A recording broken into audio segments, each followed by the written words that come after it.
Are you ready for an extreme makeover of the mind?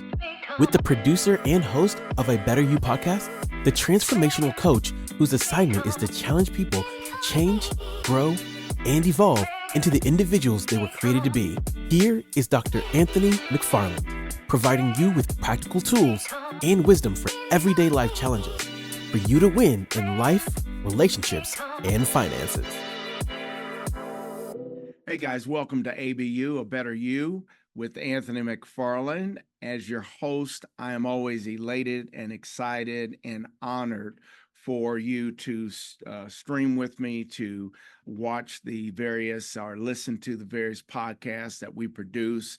We could not do it without you. We thank you for your love, your support, as well as you sharing this podcast with others. In our last episode, I addressed the importance of understanding the impact of emotional triggers to better manage relationships, specifically the dynamics of relationships, whether that be work relationship, family relationships, couple relationships. There's different types of relationships, right? And so it's important that we learn how to identify personal emotional triggers that will get in the way of having healthy relationships if we're not conscious of it. And so your emotions, I share with you in part one of this podcast series, how your emotions should be in the vehicle with you, but they shouldn't have the will to your life. They shouldn't be in the front driver's seat of your life. And so it's important that we understand and we remember what emotional triggers are. They're anything that causes an emotional response.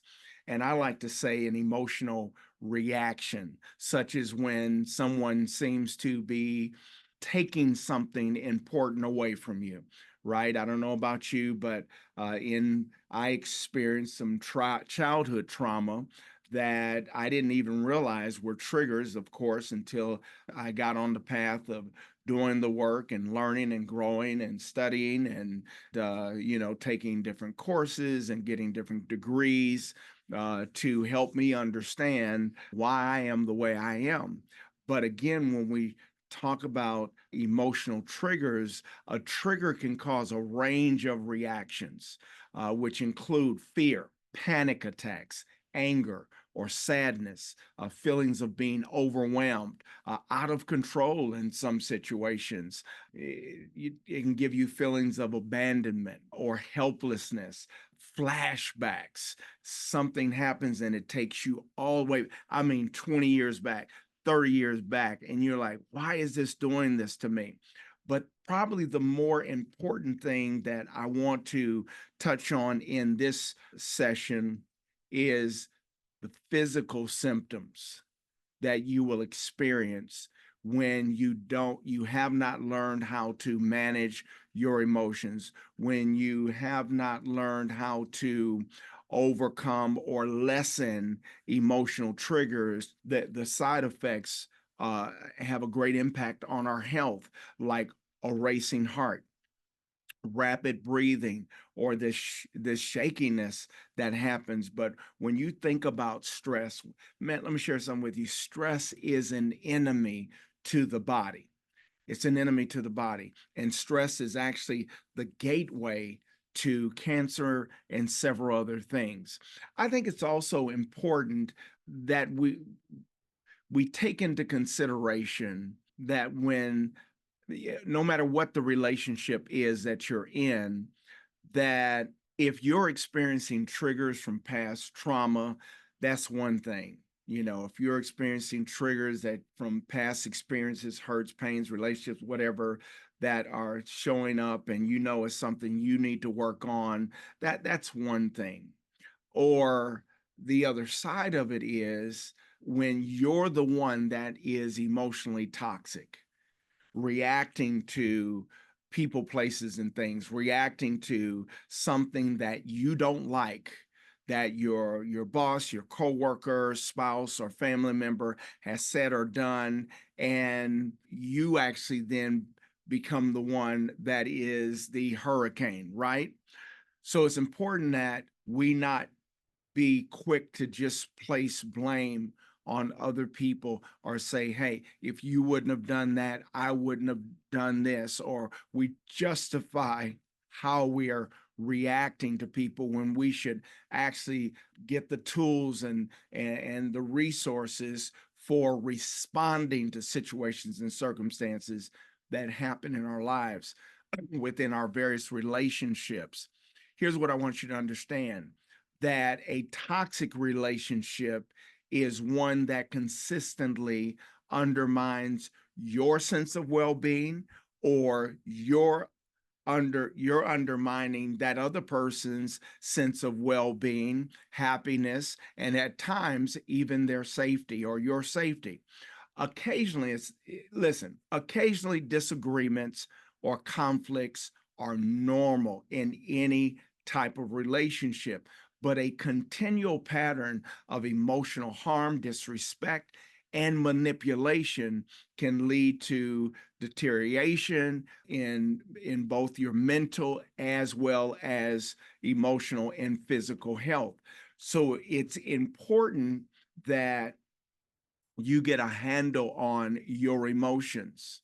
You get a handle on your emotions. Why? Because your emotions, your feelings can be the death of you or someone else if not careful. There's a powerful scripture in Psalms 103 where King David he expresses how his soul, his mind, will, and emotions should be blessing the Lord, right? And if they should be blessing the Lord, his mind, will, and emotions, then we should be blessing others.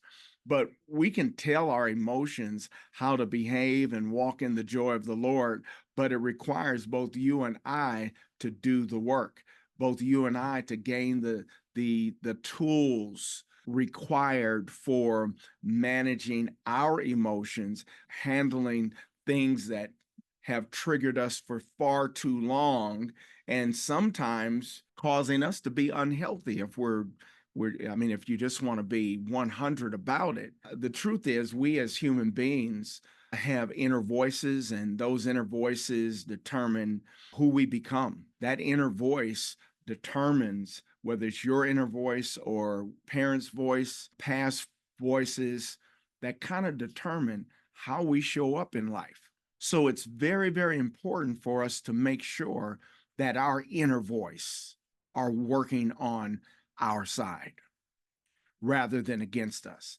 And your inner voice has to be aligned with God's voice. Your inner voice has to be aligned with a healthy view and identity of who you are, so that we don't allow triggers to continue to get the best of us and we actually become the very thing that we hate. See, the reality is, when we all have been caught off guard by many different things, 1,000 unwelcome circumstances. You may have experienced, as I have, a frightening diagnosis, right? Just this crazy diagnosis that I mean, it just throws you off. It could be a financial setback. It can be work related, a deadline you can't meet, and you're experiencing that same thing. Listen to me, that you experienced in your last job, your last contract, right?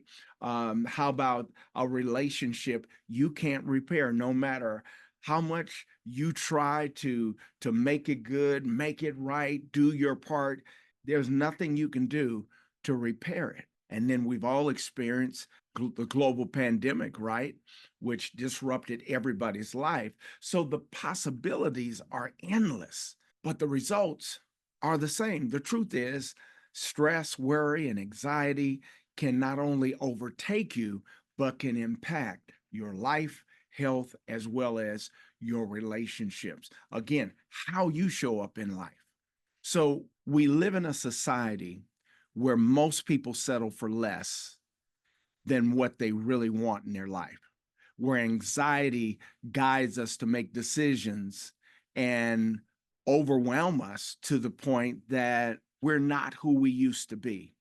or we're not who we should be. And this is readily because they adopt limiting beliefs that society holds, what the people in our lives growing up told us and the environments around us trained us to experience. So as human beings, we have a lot of pressure put on us to be a specific kind of person, when the reality is we get to speak to ourselves in a way that eases us in our truth. And sometimes the way that we speak to ourselves, ourself is unhealthy. The way that we speak to ourselves, the way that we approach ourselves is really not the way that God would have for us to speak to ourselves. And this doesn't mean that everything is exactly as we expect it to be. Just because we're aligned with God, we've received the tools and resources to make sure that there's a better us, right? And that we're showing up the way that God intended for us to show up in life, to show up in relationships, to show up on whatever the mountain is that you've been called to within various industries or sectors. But yet it allows us to be more in alignment with how we think and treat ourselves, giving us back the power to respond instead of reacting to those things that may get on your last nerve, so to speak. So the big question becomes, how are you managing triggers, stress, and emotions? How does it show up psychologically in your body when you're emotionally triggered or flooded with these feelings based on the hurt and the pain that you may be experiencing in that moment? And how are you managing and gaining control over these emotional triggers so that they're not the death of you or the death of anyone else? I think it's also important that we understand emotional triggers not only impact our emotional state, but also manifest psychologically in our bodies. When emotionally triggered or flooded with these feelings, individuals may experience various physical sensations and challenges specifically in the body, not in your mind, but in your physical body, which include increased heart rate, which I pointed out early in understanding the definition, so to speak, of emotional triggers. See, emotionally triggered individuals will notice a rapid heartbeat or palpitations. And I used to watch that with certain people in my life when they get upset, when they get stressed out, when they're dealing with a challenge that they don't know how to handle. Watch this, their heart rate increases, blood pressure shoots up. And so what's happening is they're not conscious that they are the cause of their own endangerment. Why? Because they have not learned how to handle confrontation. They have not yet learned how to master their own emotions, let alone the conflict that they may be experiencing. So heart rate is one thing. Your breathing changes, rapid breathing, shallow or hyperventilation can occur when emotional triggers are activated. And so you're saying, I don't know why I can't breathe, because that's the power of stress. That is the power of unharnessed emotions. People experience sweating. You can experience muscle tension. Believe it or not, and this is important for not just women, but men as well. But I find that a lot of women that I've coached, I've counseled, deal with gastrointestinal discomfort. And so when you're not handling your emotions, managing your emotions properly, you may be experiencing digestive issues, such as, stomach ache, not just butterflies, but again, you're having a problem with keeping food down, constipation, all kind of things. Why? It all stems from stress. Some people there you experience dizziness or this like lightheadedness. Why? It's all the result of the psychological response to emotional triggers. So recognizing these psychological manifestations can help individuals become more aware of their emotional triggers as they observe how their bodies respond in triggering situations. See, understanding the mind body connection allows for the development of effective coping strategies and self regulation techniques to manage emotional triggers and promote emotional well being. So, I want you to remember this: managing emotional triggers in relationships requires self awareness, communication. See, it's an ongoing effort. By understanding the definition and explanation of emotional triggers, recognizing common types of triggers, and then identifying not only personal triggers, but if you're the one that's actually emotionally toxic. And then being aware of the psychological manifestations in the body, the adverse effects of unhealthy emotions, feelings, painful experiences from the past that have been triggered up and brought forth that can have a great impact on your health is so important. So it's important that you learn how to take the proactive steps to navigating those triggers to promote healthier, not only interactions within our relationships, but actually better health, better health. So again, you don't have to let triggers run your life. I'll say that again. You do not have to allow triggers to run your life. You just don't. See, developing triggers can be a normal reaction to trauma, whether it's childhood trauma, relationship trauma, work trauma, whatever it is. It could be an accident, right? It can be a death of a loved one. But we don't have to let them run our lives. We can manage them, learn from them, and then eventually heal from them. See, I've discovered this to be true personally.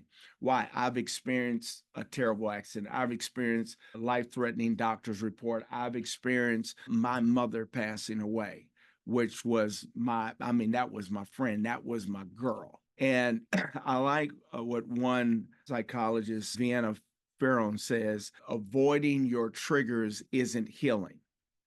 Healing happens when you're triggered and you're able to move through the pain, the pattern, and the story and walk your way to a different ending. I love that. Somehow we have to ask ourselves, do we move through the pain, the pattern, and the story and walk our way to a different ending? So here's some of the things that have helped me, and I believe it will help you. There's a difference between a trigger and a red flag. And I'm telling you, when you learn when you really, I want to encourage you, man, take some notes on what I'm getting ready to share with you because it's a game changer, guaranteed game changer. And that first thing is, well, let me say this. Let me say this. It's worth mentioning that there is a difference between a trigger and a red flag. Now, if you can, based on what platform you're on, I want you to respond and give me your feedback on if you understand what I'm saying. A trigger reminds you of previous trauma. I'll say it again. A trigger reminds you and I of a previous trauma experience. A red flag is an indicator that the person you are currently engaging with is unsafe or abusive. Now, I want you to understand what red flags are. Red flags include things such as manipulation. And I'm going to tell you something. I have a big issue with people who manipulate. I can't stand them. I'm just being honest and transparent with you. Name calling. I don't know about you, but I cannot stand to be called out of my name. Disregarding or violating boundaries. I've had to tell people in the past, I don't do friendship like that. So if you continue to have that type of character and do XYZ, you will disqualify yourself from being in a relationship with me. So again, red flags include controlling behavior, the inability to control your temper, threats, intimidation, physical aggression, abuse, as well as destroying. People they wild out and destroy your property. Again, these are just a few things to name. And I want to say this: if you're experiencing any of these signs in a relationship, whether it be platonic or an intimate relationship, a spouse, I encourage you to do self-care. Put the oxygen mask on yourself, give yourself the necessary attention by making sure that you're safe. And if you're in a relationship where there's violence, I want to encourage you to call and get some help.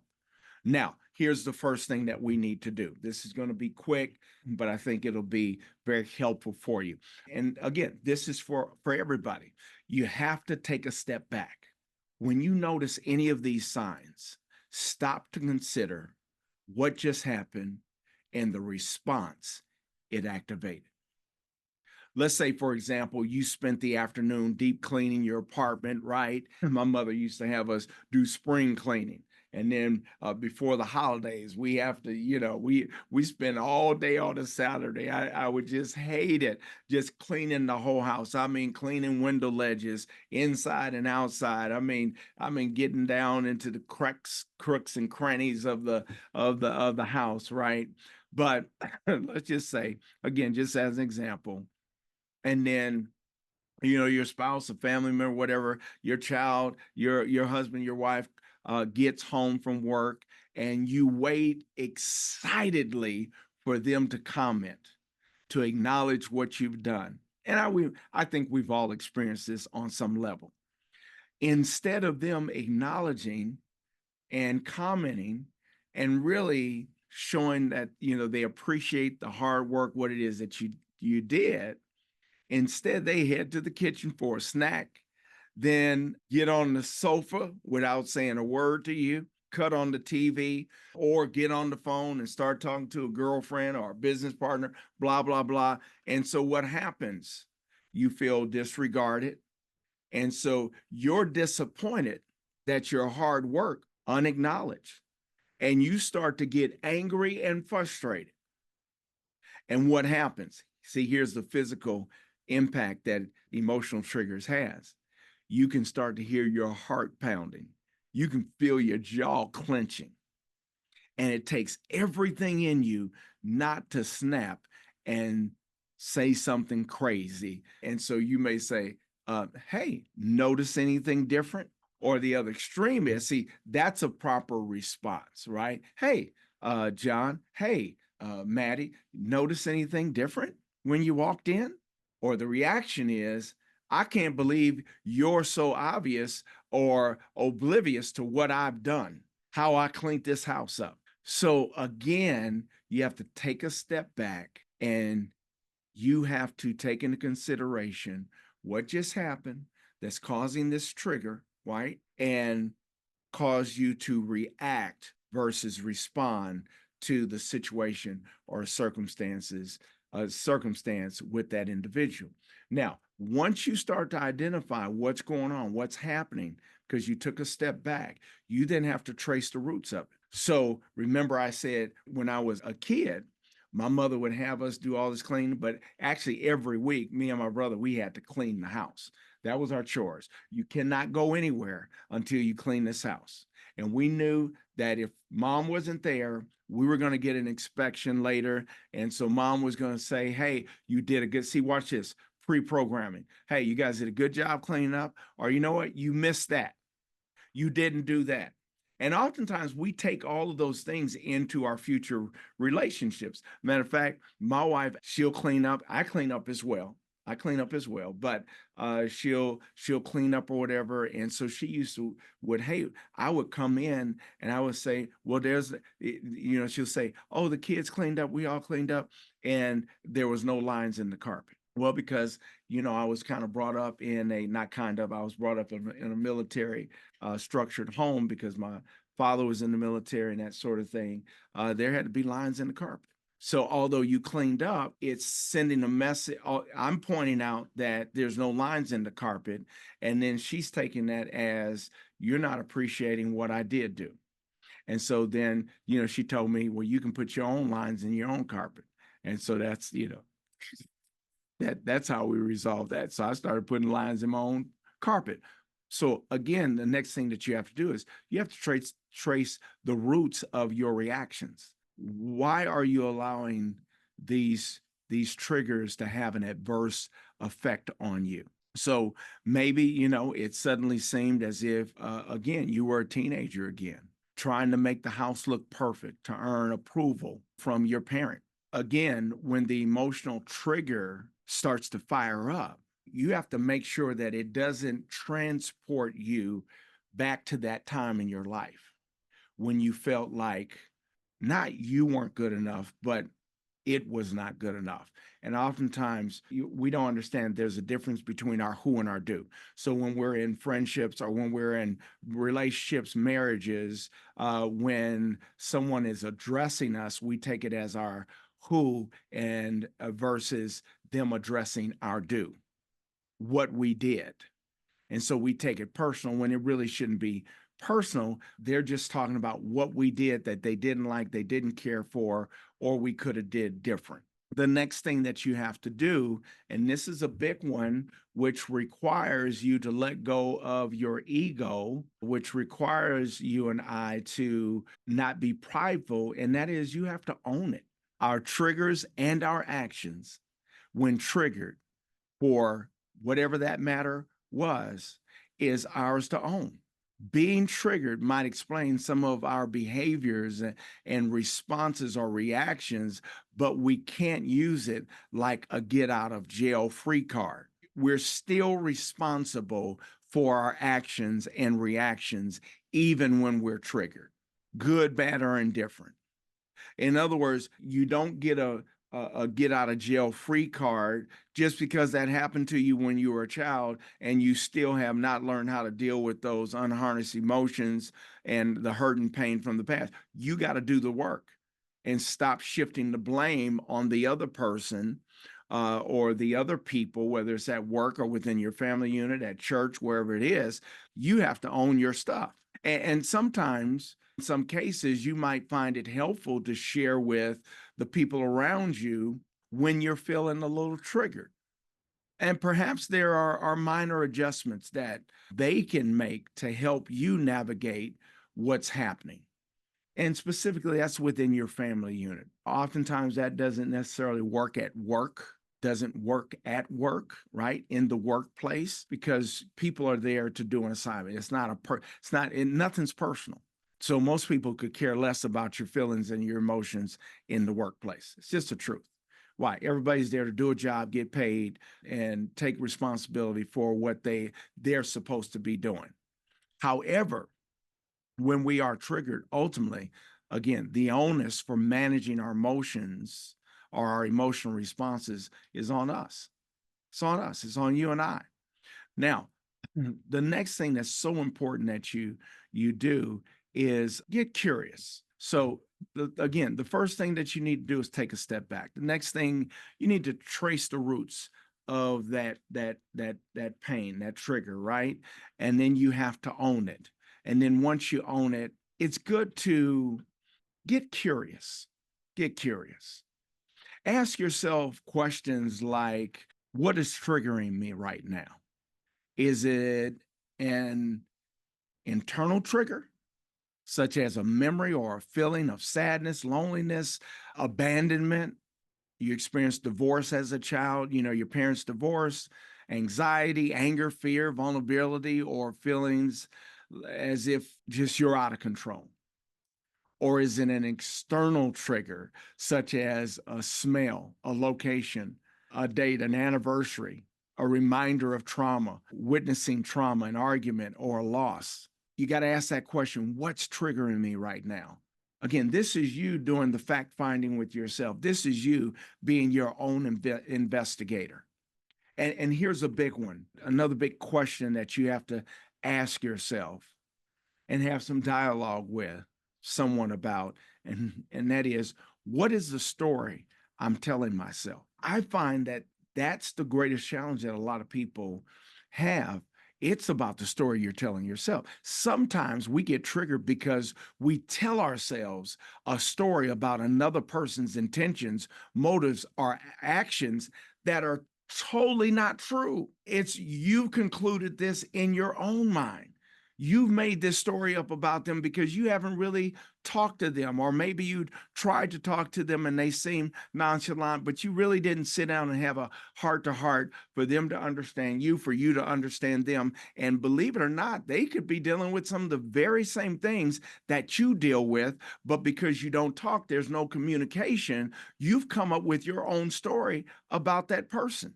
And then here's the next question that you have to ask yourself. Again, all of this deals with you taking ownership for how you respond or how you react to situations, circumstances with people in your life.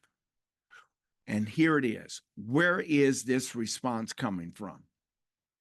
Again, is there a painful or traumatic experience from your past, your childhood, your last relationship, your last marriage, your last work relationship that caused you to feel like this before?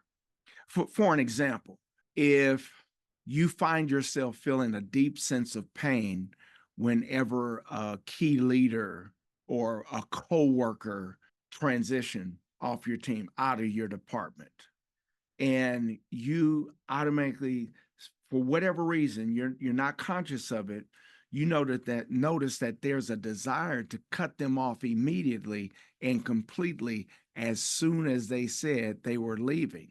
As I began to explore my own personal reactions of people that were exiting my life, I discovered that there was something much deeper happening within me. I experienced something that was a simple transition for them as abandonment and personal rejection of me.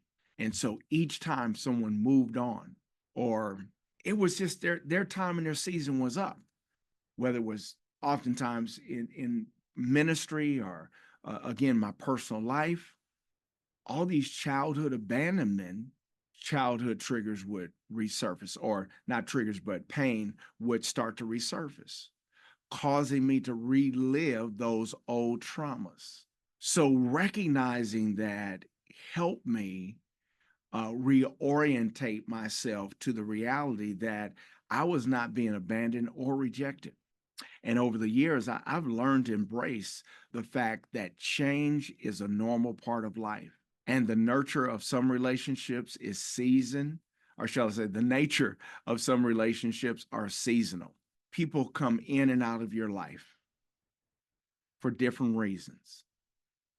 And so, again, getting curious about your triggers will actually help you do the fact finding required to no longer allow those triggers to keep triggering you, those past hurts and pains to keep being your cause for reacting and to people the way that you do, or allowing people to get to you that you shouldn't be allowing to get to you. So last but not least, it's important that you get help. So again, I encourage you to a professional therapist. I am not a therapist. Although I am a Christian counselor, I am a licensed coach. Although I have a PhD, it's not in psychology. But I really enjoy helping people find themselves, learn themselves, master themselves so that there can be a better them. And this is one of the ways and one of the topics that I believe are a great help to people. So, with that, thank you so much for joining me on ABU podcast this week. Again, I'd love to hear your comments, your feedback. Reach out to me. Go to abetter-u.com and join the network. Become a platinum partner. And if you would like to have a session with me, you can also do that. There's a link on there to click for you to have a session with me, whether you're individual or a couple that is in need of counseling or coaching. With that being said, God bless you. And remember, when there's a better you, and there's a better me, there's a better us, and there's a better world. Again, I'm Anthony McFarland, and it has been a blessing to be with you this week. Bye-bye.